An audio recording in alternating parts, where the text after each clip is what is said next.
Hi guys, October na ngayon at balik tayo sa gym at samahan nyo muna ako magpaganda ng katawan. So labas muna tayo sa bahay natin at dito tayo ngayon sa gym at ito pala yung taas ng gym.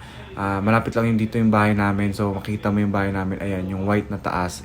Tapat lang din ng gym at tapat lang din ng court. So warm up muna tayo guys at syempre pakita tayo konti and back to warm up. So pagkatapos ng warm up guys, stretching tayo at pagkatapos yan guys, bumaba muna ako sa taas. Pero guys, naglawin muna tayo ng plate para sa chest workout natin. Let's go!